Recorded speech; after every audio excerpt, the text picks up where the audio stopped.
So I'll start with this. A couple of years ago, an event planner called me because I was going to do a speaking event. And she called and she said, I'm really struggling with how to write about you on the little flyer. And I thought, well, what's the struggle? And she said, well, I saw you speak, and I'm going to call you a researcher, I think, but I'm afraid if I call you a researcher, no one will come because they'll think you're boring and irrelevant. And I was like, okay. And she said, but the thing I liked about your talk is, you're a storyteller, so I think what I'll do is just call you a storyteller. And of course, the academic, insecure part of me was like, you're going to call me a what?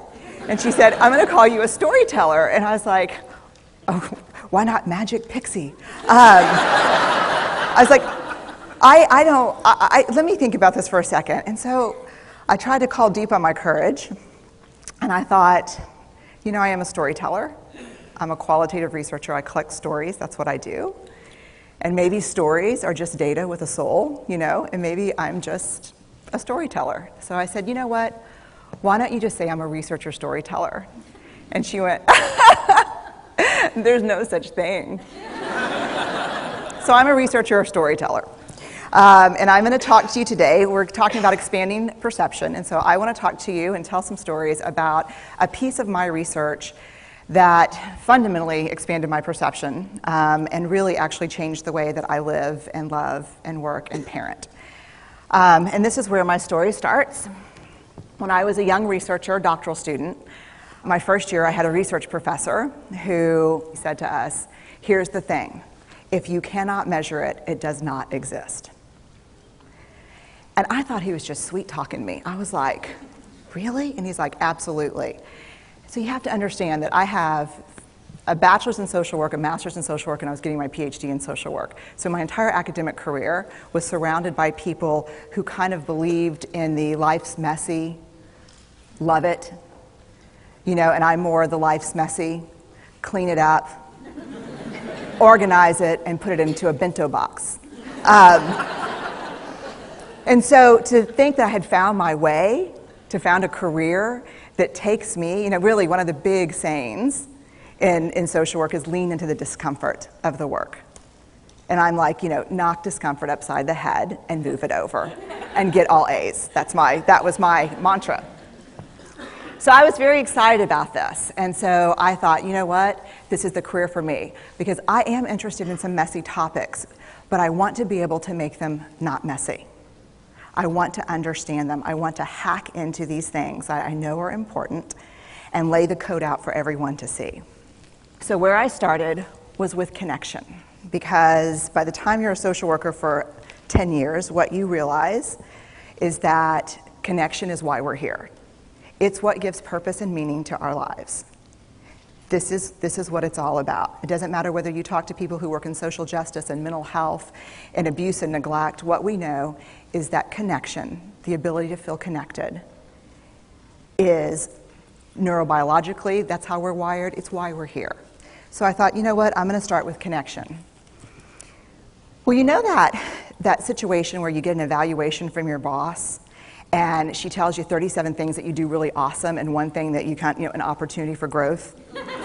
And all you can think about is that opportunity for growth, right? Well, apparently this is the way my work went as well, because when you ask people about love, they tell you about heartbreak. When you ask people about belonging, they'll tell you their most excruciating experiences of being excluded. And when you ask people about connection, the stories they told me were about disconnection. So very quickly, really about 6 weeks into this research, I ran into this unnamed thing that absolutely unraveled connection in a way that I didn't understand or had never seen. And so I pulled back out of the research and thought, I need to figure out what this is. And it turned out to be shame. And shame is really easily understood as the fear of disconnection. Is there something about me that if other people know it or see it, that I won't be worthy of connection? The things I can tell you about it, it's universal. We all have it. The only people who don't experience shame have no capacity for human empathy or connection. No one wants to talk about it, and the less you talk about it, the more you have it. What underpinned this shame, this I'm not good enough, which we all know that feeling. I'm not blank enough. I'm not thin enough, rich enough, beautiful enough, smart enough, promoted enough. The thing that underpinned this was excruciating vulnerability. This idea of, in order for connection to happen, we have to allow ourselves to be seen, really seen. And you know how I feel about vulnerability. I hate vulnerability. And so I thought, this is my chance to beat it back with my measuring stick. I'm going in, I'm going to figure this stuff out, I'm going to spend a year, I'm going to totally deconstruct shame, I'm going to understand how vulnerability works, and I'm going to outsmart it. So I was ready, and I was really excited. As you know, it's not going to turn out well. You know this. So I could tell you a lot about shame, but I'd have to borrow everyone else's time. But here's what I can tell you that it boils down to. And this may be one of the most important things that I've ever learned in the decade of doing this research. My 1 year has turned into 6 years, thousands of stories, hundreds of long interviews, focus groups. At one point, people were sending me journal pages and sending me their stories, thousands of pieces of data, and 6 years. And I kind of got a handle on it. I kind of understood this is what shame is, this is how it works. I wrote a book, I published a theory, but something was not okay. And what it was is that if I roughly took the people I interviewed and divided them into people who really have a sense of worthiness, that's what this comes down to, a sense of worthiness. They have a strong sense of love and belonging. And folks who struggle for it, and folks who are always wondering if they're good enough. There was only one variable that separated the people who have a strong sense of love and belonging and the people who really struggle for it, and that was the people who have a strong sense of love and belonging believe they're worthy of love and belonging. That's it. They believe they're worthy. And to me, the hard part of the one thing that keeps us out of connection is our fear that we're not worthy of connection, was something that personally and professionally I felt like I needed to understand better. So what I did is I took all of the interviews where I saw worthiness, where I saw people living that way, and just looked at those. What do these people have in common? And I have a slight office supply addiction, but that's another talk. So I had a manila notebook, a manila folder, and I had a Sharpie, and I was like, what am I going to call this research? And the first words that came to my mind were wholehearted. These are kind of wholehearted people living from this deep sense of worthiness. So I wrote at the top of the manila folder, and I started looking at the data. In fact, I did it first in this in a 4-day, very intensive data analysis where I went back, pulled these interviews, pulled the stories, pulled the incidents. What's the theme? What's the pattern?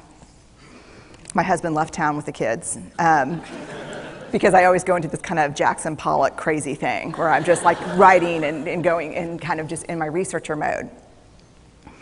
And so here's what I found. What they had in common was a sense of courage. And I want to separate courage and bravery for you for a minute. Courage, the original definition of courage, when it first came into the English language, it's from the Latin word cur, meaning heart. And the original definition was to tell the story of who you are with your whole heart.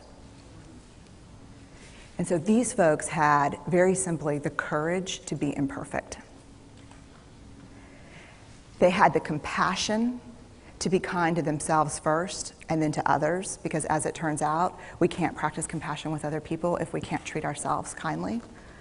And the last was they had connection, and this was the hard part, as a result of authenticity.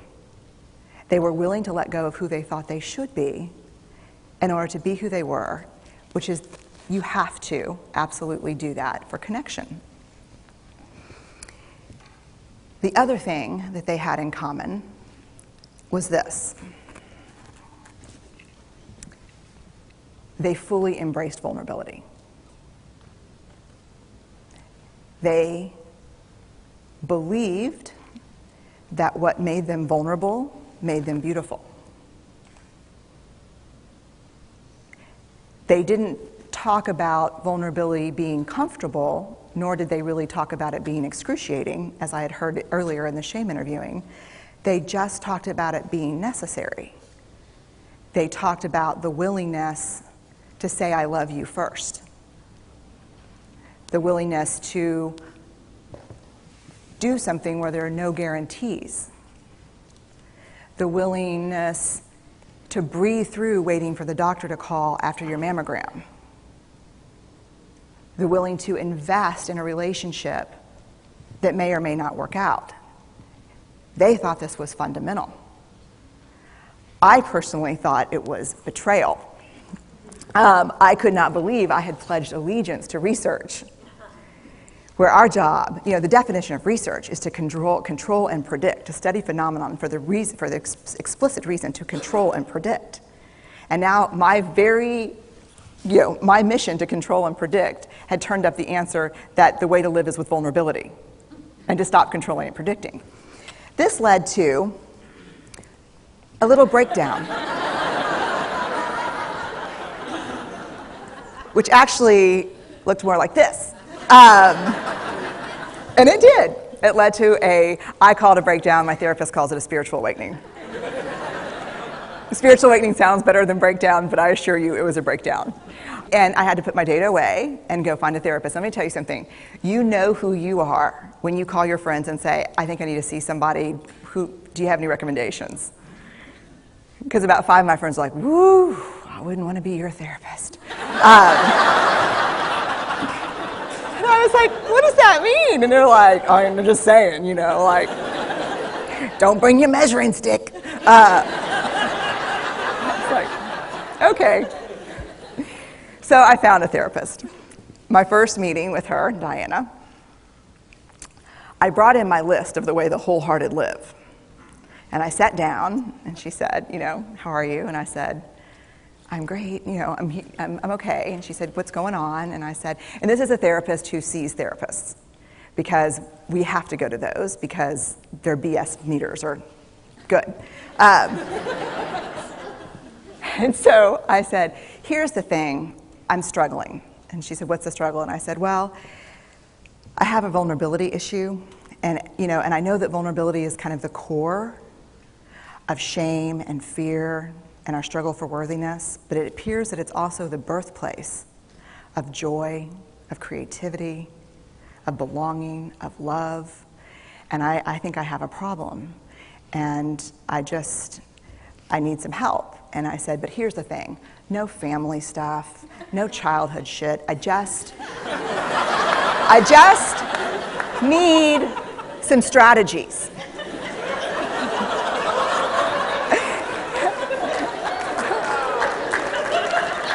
Thank you. So she goes like this. And then I said, it's bad, right? And she said, it's neither good nor bad. It just is what it is. And I said, oh my God, this is gonna suck. And it did, and it didn't. And it took about a year. And you know how there are people that, like, when they realize that vulnerability and tenderness are important, that they kind of surrender and walk into it? A, that's not me. And B, I don't even hang out with people like that. For me, it was a year-long street fight. It was a slugfest. Vulnerability pushed, I pushed back. I lost the fight, but probably won my life back.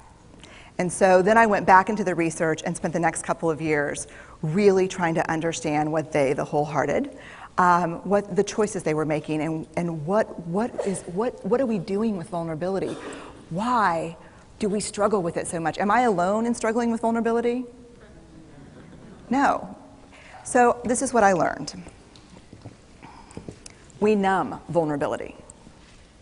When we're waiting for the call, it was funny, I sent something out on Twitter and on Facebook that says, how would you define vulnerability? What makes you feel vulnerable? And within an hour and a half, I had 150 responses. Because I wanted to know, what's out there. Having to ask my husband for help because I'm sick and we're newly married. initiating sex with my husband, initiating sex with my wife, being turned down, asking someone out, waiting for the doctor to call back, getting laid off, laying off people. This is the world we live in. We live in a vulnerable world. And one of the ways we deal with it is we numb vulnerability. And I think there's evidence, and it's not the only reason this evidence exists, but I think that it's a huge cause. We are the most in debt, obese, addicted, and medicated adult cohort in US history. The problem is, and I learned this from the research, that you cannot selectively numb emotion. You can't say, here's the bad stuff. Here's vulnerability, here's grief, here's shame, here's fear, here's disappointment. I don't want to feel these. I'm going to have a couple of beers and a banana nut muffin. I don't want to feel these. And I know that's knowing laughter. I hack into your lives for a living. I know that's, God. You can't numb those hard feelings without numbing the other affects or emotions. You cannot selectively numb. So when we numb those, we numb joy.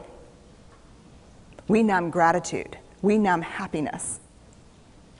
And then we are miserable and we are looking for purpose and meaning. And then we feel vulnerable. So then we have a couple of beers and a banana nut muffin. And it becomes this dangerous cycle.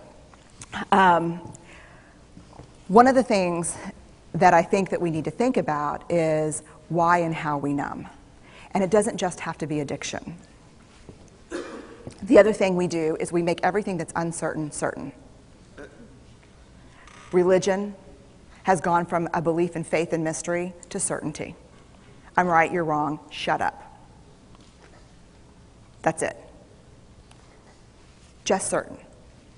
The more afraid we are, the more vulnerable we are, the more afraid we are. This is what politics looks like today. There's no discourse anymore. There's no conversation. There's just blame. You know how blame is described in the research? A way to discharge pain and discomfort. We perfect. If there's anyone who wants their life to look like this, it would be me. But it doesn't work, because what we do is we take fat from our butts and put it in our cheeks. Which just, I hope in 100 years people will look back and go, wow. You know? And we perfect, most dangerously, our children. Let me tell you what we think about children. They're hardwired for struggle when they get here. When you hold those perfect little babies in your hand, our job is not to say, look at her, she's perfect. My job is just to keep her perfect, make sure she makes the tennis team by 5th grade and Yale by 7th grade. That's not our job. Our job is to look and say, you know what? You're imperfect and you're wired for struggle, but you are worthy of love and belonging. That's our job. Show me a generation of kids raised like that and we'll end the problems I think that we see today. We pretend that what we do doesn't have an effect on people. We do that in our personal lives. We do that corporate, whether it's a bailout, an oil spill, a recall. We pretend like what we're doing doesn't have a huge impact on other people. I would say to companies, this is not our first rodeo, people. We just need you to be authentic and real and say, we're sorry, we'll fix it. But there's another way, and I'll leave you with this. This is what I have found. To let ourselves be seen, deeply seen, vulnerably seen. To love with our whole hearts, even though there's no guarantee. And that's really hard, and I can tell you as a parent, that's excruciatingly difficult.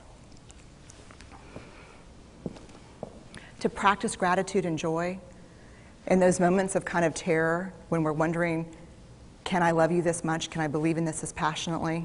Can I be this fierce about this? Just to be able to stop and instead of catastrophizing what might happen, to say, I'm just so grateful. Because to feel this vulnerable means I'm alive. And the last, which I think is probably the most important, is to believe that we're enough. Because when we work from a place, I believe, that says, I'm enough,